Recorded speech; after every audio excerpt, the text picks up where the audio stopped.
Yeah, no, I'm getting there, but definitely feel like something or someone making me sick, and it's been going off and on for weeks. And I observe a lot of the stalking, so it's interesting. Like the stalking is on the down, like less stalking in the way that I've experienced it. I've gotten away from a lot of the stalkers that I know about. But yeah, I've started to have more physical effects. So it's like, just like you recover from a job, I've been recovering from being. That's part of it, but also like there's some latent negative energy being directed at me. It's one of the explanations for, I've become sensitive to or sensitized to negative human energy. So, in other words, people can make me sick. So if I interact with predators, their energy toward me can make me feel sick for years.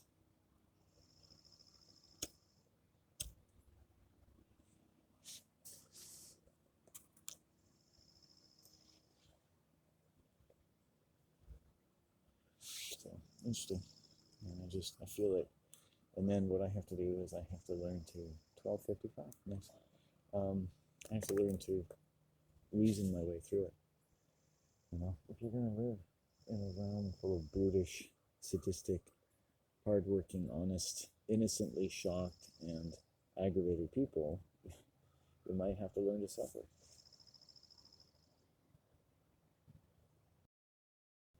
And there's no one too vulnerable for them. No one, especially if you talk rank. You know? The predator always knows your place in society. You know what I mean?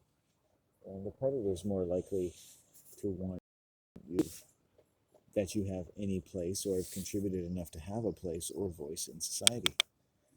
Not, it's not easy to navigate that world.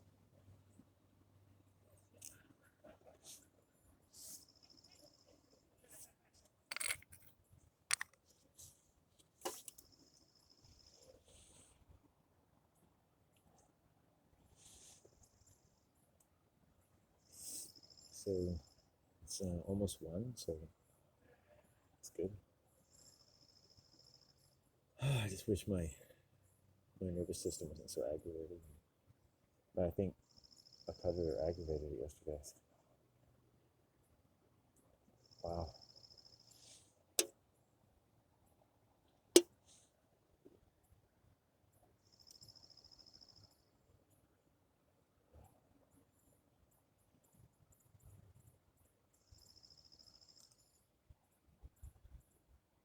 See how it goes. Could be worse. But I get used to working with physical symptoms. That's as long as I don't encounter too much aggravated energy out here, eventually it'll settle down.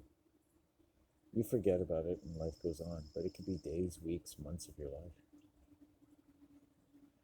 The body's ability to suffer physically from um, legalized stalking. So the violence of the world does not allow victims to connect their physical suffering to bad human behavior, and certainly not in a way that makes that victim safe. On TV, they have safe houses, right? They protect witness protection programs, but there really isn't enough protection for people who don't suffer from excessive defensiveness the way other more predatory people do. A lot of predatory behavior is excessive defensiveness. The laughter of those people is evil.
At the same time, I have I'm predisposed, I think, towards certain uh, obtaining a level of shocking impressions. Like if someone directs enough negative energy and they're accustomed to sort of getting their way, and you have escaped their form of righteousness,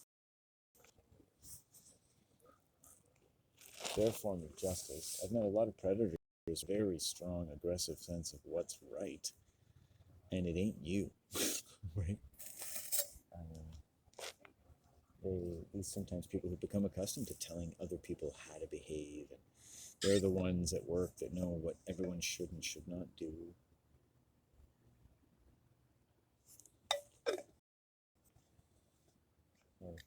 White people grow up in and work in pretty environments quite often.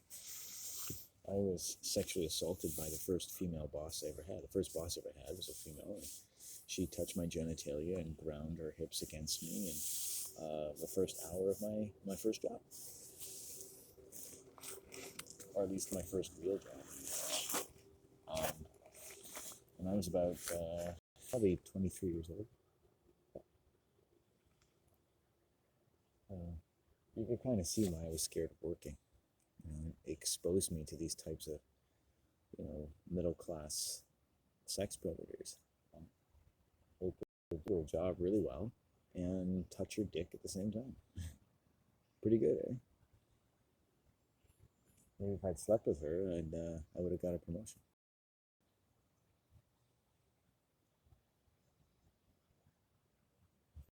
He wanted me to start off as a supervisor at the fast food restaurant. He contacted me. He was clear that in order for me to rise in the company, I had to have sex with women like her. And I didn't want to do that.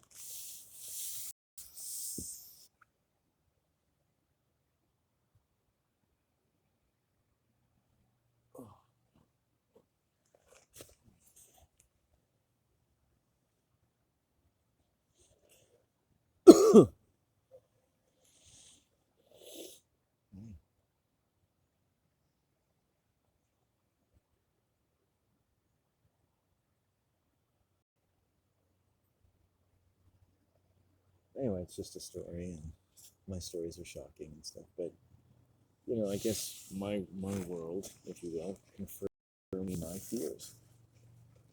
Most of my fears, most people that took the time to comment, by my consent or not, asked or not, never seemed to amount to very much.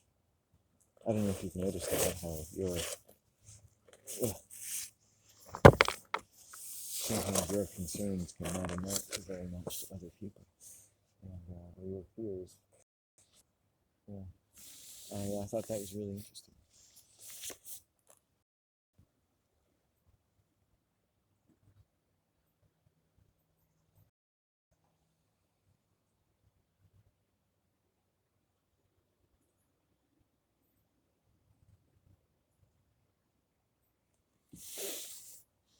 And I found a world that confirmed my fears.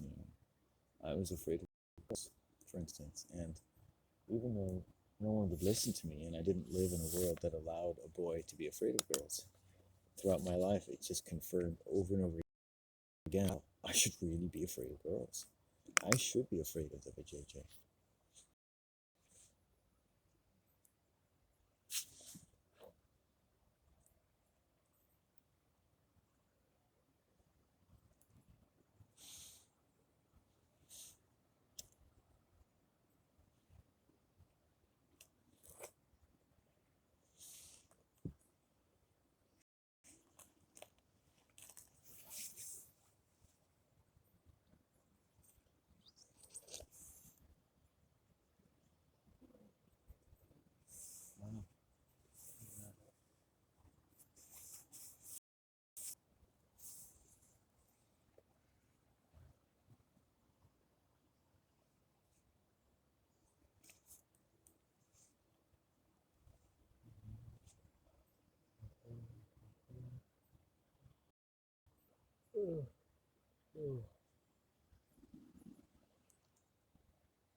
when your predator manages to affect disintegration to your physical body, because what are the things that can be disintegrated by negative human energy, whether you see it violent or not, is your home, your health, your relationships, your way of life, your ability to travel, go somewhere, your ability to fulfill your daily routine, your ability to do so without fear, your ability to do so without repulse, without resort to some excessive amount of attention to make sure you can avoid certain people or situations. So, some people start off this life like my entire development was about avoiding difficult situations.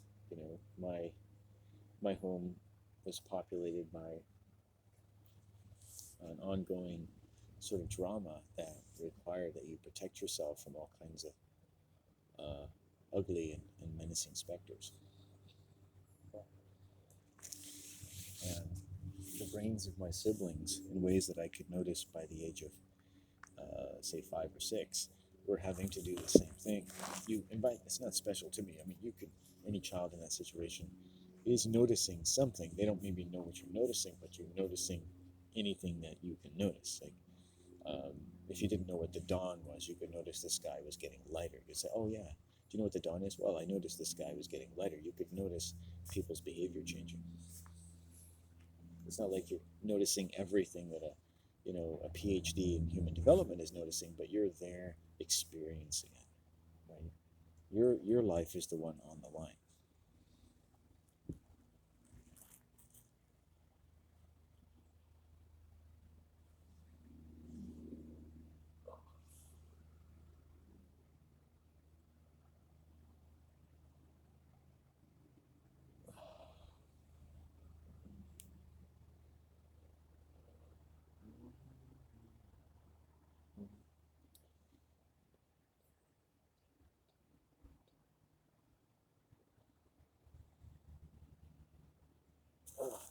I said the sun would come out.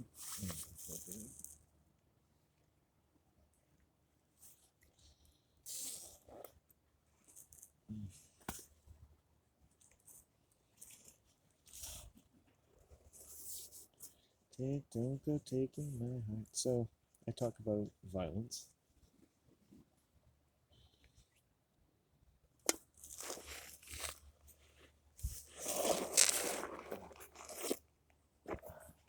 And I experience shock from violence. And I talk about that. So that my daily life is learning about the experience of violence, learning about the nature of violence, learning about how it affects my body, how it affects my nerves, how it affects different organ systems from one year to the next, how it affects people to listen to it, how it affects people to be around someone who focuses on these things every day of their adult life, who writes poetry or books or makes films about it. Imagine doing this with your entire life, right? Imagine how that might feel to other people who are all trying to distinguish themselves in life precisely because they don't want to talk about these things, right? It's the white elephant in every room, right? The stuff of unnecessary stress and the extraordinary lengths you either privately or not so privately have to go, along that with your siblings, against your siblings, with your mother, with your father, against your mother, against your father, in a way that is uncomfortable, or you can control, or you can't control. I mean, it's just, and you add every other normal and abnormal social, economic, and environmental demand, you got yourself one difficult fucking world, right? Jesus Christ, there's no wonder people believe in Jesus Christ. Oh yeah, suffer for me, Jesus. Suffer and make it all okay. No wonder, you know? Just growing up with Jesus makes you want to kill someone on a cross, you know? Like, I love, like, a beautiful belief, but it's all contingent upon murdering and torturing what amounts to a 3-month-old baby in public every year as a celebration of spring. Think about that. I do every day of my life. I think about how horrible a world that's talking about whether we say the world's a bad place, or it's not about Christians being good or bad or stupid or not, because I guess you could make all religion sound stupid, but it's like, we live with this. Like, okay, you can put it into your words, but tell me what world we're living in. Tell me what world that describes for you. If you'd never heard of Christianity and you heard that, at least that version of they're talking about, and it's worth exploring that world. To me, maybe not to other people, it's worth exploring my life. I want to know, man. And if you want to know, you got to keep asking and digging every day. You got to be willing to go a little crazy as you learn just how intimate the connection is between your personal mind and anything worth knowing about the world. It's going to be personal. This is personal, man. Economics is personal. Race is personal. Violence is personal, right? Whether or not you need to kill some Jew on a cross every year is fucking personal to me. Oh man, that's a child you're killing on that cross. That's a very persuasive fucking religion. You want to get a license to have churches with giant crosses with men hanging on them with nail arms. That's a fucking painful way to die. Do you want to see that everywhere you go? You know? I wish churches like that could be invisible. It's like, if you want just the incredibly graphic illustrations of man's ultimate torture, just press this button. You want to go on in a nice placid way that you've become accustomed to? Just do nothing. And you keep going through that. It's like, well, church? What's a Christian church? I feel so wonderful. I think that the mentality of Christians is something worth protecting oneself from. And as much as we comprehend in that way, in ways that people aren't willing to comprehend it in other ways, at the excess in any sense can lead to violence. So if I say protect yourself, I'm like, oh my God, this guy wants people to hurt Christians. And you're right. I don't write that over defensiveness is connected to aggression and violence, right? What are you defending yourself from? Let's all pay attention to what we're doing. If we talk your feelings, if to the point that you can wonder if they're really feeling here, then you could start to explore the kind of boundaries we want to apply to all of us using our own personal mind. Like, you get to defend yourself, I get to defend yourself, and let's live in a world where we acknowledge that for any reason, not because we want to come down punitively on every mistake, but that over-defensiveness contributes to more violence than is worth it to defend anyone except from some immediate lethal danger, right? So if you lived every day as though someone was going to murder you, I imagine your behavior is more likely to trickle off into violence. If you're not sure who's going to murder you, and it's to get on your nerves and you're convinced they're going to murder you, how is your sense of self-defense going to play out?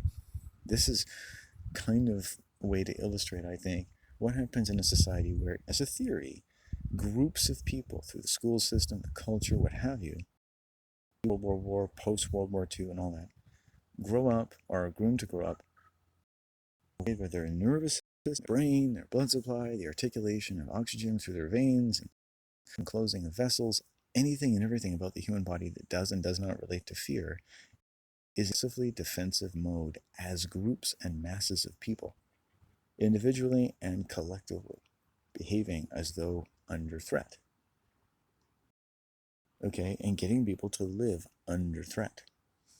Under threat, under threat. It's like Thunderdome and under threat and Thunderdome. It's a theory. This is my theory of human behavior. Okay? I'm trying to explain violence as humans who are responding and living in an environment as though where humans are responding hormonally and otherwise, and conditioned to respond and stimulated into responding as though constantly under attack.